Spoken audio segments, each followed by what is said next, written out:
Pseudo feminist ആയിട്ടുള്ള ഗീതു മോഹൻദാസിന്റെ സംവിധാനത്തിൽ വരുന്ന toxic A fairy tale four grown ups എന്ന സിനിമയുടെ റിലീസിംഗ് അടുത്ത് വന്നുകൊണ്ടിരിക്കുകയാണ്. അപ്പൊ സിനിമയുടെ പ്രൊമോഷൻ ഇതുവരെ സ്റ്റാർട്ട് ചെയ്തില്ല. 8-ാം തീയതിയാണ് ഇതിന്റെ ട്രെയിലർ വരുന്നതായിട്ട് അനൗൺസ് ചെയ്തിരിക്കുന്നത്. അപ്പോൾ ഇതിനകത്തെ പ്രധാന നടിമാരിലൊരാളായിട്ടുള്ള കിയാറ അദ്വാനി, പുള്ളിക്കാരി ഒരു ഇന്റർവ്യൂവില് വന്നിരുന്നിട്ട് പിന്നെ ഈ സിനിമയിലേക്ക് തന്നെ ആകർഷിച്ച ഘടകങ്ങൾ എന്തൊക്കെയാണെന്നുള്ളത് പറയുന്നുണ്ട്. അതേ അവരുടേതായിട്ടുള്ള ഒരു ഭാവനയില് ഞാനതൊന്ന് വായിച്ചു കേൾപ്പിച്ചു തരാം. അവർ ഇംഗ്ലീഷിലാണ് പറഞ്ഞത് ഓബ്വിയസ്ലി. അപ്പൊ ഞാൻ എന്റെ മലയാളം ട്രാൻസ്ലേഷൻ ഒന്ന് വായിച്ചു കേൾപ്പിച്ചു തരാം. ആഴമുള്ള കഥകളും സങ്കീർണമായ കഥാപാത്രങ്ങളും തന്നെയാണ് തനിക്ക് എന്നും കൂടുതൽ ആകർഷകമായി തോന്നിയിട്ടുള്ളത്. അതുകൊണ്ട് തന്നെയാണ് ടോക്സിക് എന്ന ചിത്രത്തിലേക്ക് തന്നെ ആകർഷിച്ചത്. ചിത്രത്തിലെ എന്റെ കഥാപാത്രമായ നാദിയ വളരെ സൂക്ഷ്മതയോടെയും ശക്തമായ രീതിയിലുമാണ് എഴുതപ്പെട്ടിരിക്കുന്നത്. അത് തന്നെയാണ് ഈ സിനിമയുടെ ഭാഗമാകാൻ എന്നെ പ്രേരിപ്പിച്ചത്.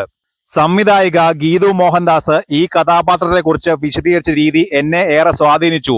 കഥാപാത്രത്തിന്റെ വിവിധ തലങ്ങളും അതിന്റെ ആഴവും അവതരിപ്പിച്ച വിധം എന്റെ ഉള്ളിൽ വലിയ മതിപ്പാണ് സൃഷ്ടിച്ചത്. ഈ കഥാപാത്രം അഭിനേതാവെന്ന നിലയിൽ വളരെ വിപുലമായ വൈകാരിക പഠനം ആവശ്യപ്പെടുന്നതായിരുന്നു. ഒരൊറ്റ കഥാപാത്രത്തിലൂടെ ഇത്രയും വൈവിധ്യമാർന്ന വികാരങ്ങൾ അവതരിപ്പിക്കാനുള്ള അവസരം അപൂർവമായാണ് ലഭിക്കാറുള്ളത്. ഈ കഥാപാത്രം ഏറ്റെടുക്കാൻ ഏറ്റവും അനുയോജ്യമായ സമയം ഇതാണെന്ന് ഞാൻ വിശ്വസിക്കുന്നു. എന്റെ അഭിനയ ജീവിതത്തിൽ ഇപ്പോൾ ഞാൻ ഏറെ ആത്മവിശ്വാസം നേടിയ ഘട്ടത്തിലാണ്. അതുകൊണ്ട് തന്നെ ഇതുപോലെ തീവ്രതയും നിരവധി മാനസിക തലങ്ങളും ഉൾക്കൊള്ളുന്ന കഥാപാത്രങ്ങളെ യാതൊരു മടിയും കൂടാതെ അവതരിപ്പിക്കാൻ ഞാൻ പൂർണ്ണമായും തയ്യാറാണ്. അപ്പൊ ഇതാണ് ഇവരുടെ പോയിന്റ് ഓഫ് വ്യൂ. ടോക്സിക് എന്ന സിനിമയിലേക്ക് തന്നെ ആകർഷിച്ച ഘടകം എന്താണ് എന്നാണ് അവർ പറയുന്നത്. ഒരു പക്ഷേ ഇവരെ വാർ 2-നെ കുറിച്ച് ചോദിച്ചാലും അല്ലെങ്കിൽ ഗെയിം ചേഞ്ചർ എന്ന സിനിമയെ കുറിച്ചൊക്കെ ചോദിച്ചാലും ഇത് തന്നെ ഇതുപോലെയുള്ള സിമിലർ ആയിട്ടുള്ള ആൻസർ ആക്കി അവർ പറയുന്നത്. എന്തൊക്കെ തന്നെ ആയാലും ഇതിപ്പോ ആദ്യത്തെ പ്രാവശ്യമൊന്നുമല്ല. ഇതിനു മുമ്പ് പല നടിമാരും ഇതുപോലെയുള്ള സിനിമകളെ പറ്റിയിട്ട് അങ്ങ് കഥാപാത്രങ്ങൾ മതിമറന്നങ്ങ് പോയി, ഭയങ്കരമായിട്ടുള്ള സ്പെഷ്യൽ ആയിട്ടുള്ള ക്യാരക്ടറാണ്, ഭയങ്കര ആഴമുള്ള കഥാപാത്രമാണ് എന്നൊക്കെ പറഞ്ഞ് നമ്മൾ പോയി കണ്ടിട്ട് ഇത് എന്ത് കഥാപാത്രമാണ് എന്ന് തോന്നിയിട്ടുള്ള പല സിനിമകളും ഇവിടെ ഉണ്ടായിട്ടുണ്ട്. അപ്പൊ അതുപോലെ തന്നെയാണോ ഇത് എന്നുള്ള അതിനാണ് ചാൻസ് കൂടുതൽ. പിന്നെ നമ്മൾ സിനിമ കണ്ടിട്ടില്ല, അതുകൊണ്ട് തന്നെ അതിനെ പറ്റിയിട്ടും പറയുന്നത് ശരിയല്ല.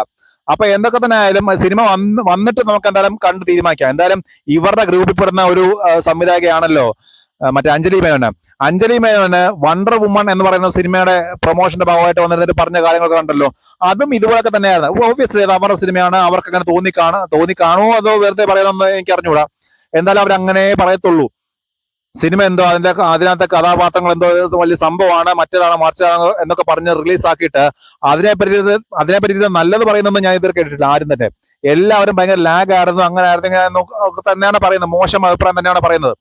അപ്പൊ അങ്ങനെയുള്ള ഒരു സംഭവമൊക്കെ ഈ സിനിമയ്ക്കകത്ത് ഉണ്ടോ എന്നുള്ളതൊക്കെ നമുക്ക് സിനിമ കണ്ടിട്ട് നമുക്ക് പറയാൻ പറ്റത്തുള്ളൂ. എന്തായാലും ഇതേ കിയാറ അദ്വാനി തന്നെ ബാക്കിയുള്ള നടിമാരെ പറ്റിയിട്ടും ചില കാര്യങ്ങൾ പറയുന്നുണ്ട്. അതും കൂടി ഞാൻ വായിക്കാം. ടോക്സിക് എന്ന ചിത്രത്തിൽ നയൻതാര, ഹുമ ഖുറേഷി, താര സുതാരിയ, രുക്മിണി വസന്ത് എന്നിവരടങ്ങുന്ന ശ്രദ്ധേയമായ നായകന്മാരാണ് അണിനിരക്കുന്നത്. ഷൂട്ടിംഗ് ലൊക്കേഷനിലെ അന്തരീക്ഷം പരസ്പര സൗഹൃദവും ബഹുമാനവും നിറഞ്ഞതായിരുന്നു. ഓരോ നടിയും തങ്ങളുടേതായ പ്രത്യേകതയും വ്യക്തിമുദ്രയും ചിത്രത്തിലേക്ക് കൊണ്ടുവന്നതോടെ മുഴുവൻ അനുഭവവും തനിക്ക് അതീവ സവിശേഷവും പുതുമയും നിറഞ്ഞതായി മാറി.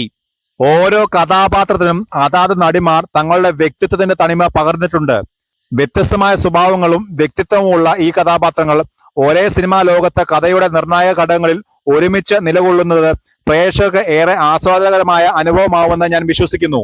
ചിത്രീകരണത്തിനിടെ എല്ലാവരും തങ്ങളുടെ പരമാവധി കഴിവുകൾ പുറത്തെടുക്കാൻ ഒരുമിച്ച് പരിശ്രമിച്ച ചില ദിവസങ്ങളും ഉണ്ടായിട്ടുണ്ട്. അത്തരം നിമിഷങ്ങളാണ് അഭിനയത്തോടും സിനിമയോടുമുള്ള തന്റെ പ്രണയം എങ്ങനെ ആരംഭിച്ചു എന്ന കാര്യം വീണ്ടും ഓർമ്മിപ്പിച്ചത്. അപ്പൊ ഇതൊക്കെയാണ് കിയാരയുടെ വാക്കുകൾ. അപ്പൊ ഇത് സത്യമാണോ അല്ലയോ എന്നുള്ളതൊക്കെ സിനിമ കണ്ടിട്ട് നമുക്ക് മനസ്സിലാക്കാൻ സാധിക്കത്തുള്ളൂ. പിന്നെ ഓരോ ആളുകൾക്കും ഓരോ രീതിയിലാണല്ലോ കാര്യങ്ങൾ അനുഭവപ്പെടുന്നത്. ചില ആളുകൾക്ക് ഇതൊക്കെ ഭയങ്കര ഭംഗിയായിട്ട് വന്നതായിട്ട് തോന്നും, ചില ആളുകൾക്ക് വളരെ മോശമായിട്ട് തോന്നും. പക്ഷെ ഒരു ലെവലിന് താഴേക്ക് പോകുമ്പോഴാണ് ഈ പറഞ്ഞതൊക്കെ തള്ളു മാത്രമാണെന്ന് നമ്മൾ മനസ്സിലാക്കുന്നത്. അപ്പൊ ഇത് ഈ ഒരു കാര്യത്തിനകത്ത് കിയാറ പറഞ്ഞ കാര്യങ്ങൾ അത് എത്രത്തോളം കറക്റ്റായിട്ട് വന്നിട്ടുണ്ടെന്നുള്ളതൊക്കെ സിനിമ കണ്ടിട്ട് ഇനിയിപ്പോ അധികം ദിവസങ്ങളില്ല. 8-ാം തീയതി എന്തായാലും ട്രെയിലർ വരും, 26-ാം തീയതി റിലീസ്, ഇനി അധികം ദിവസങ്ങളില്ല. അപ്പൊ അധികം വൈകാതെ നമുക്ക് അറിയാം ഇത് തള്ളാണോ അതോ സത്യസന്ധമായിട്ടുള്ള കാര്യമാണോ എന്നുള്ളത്.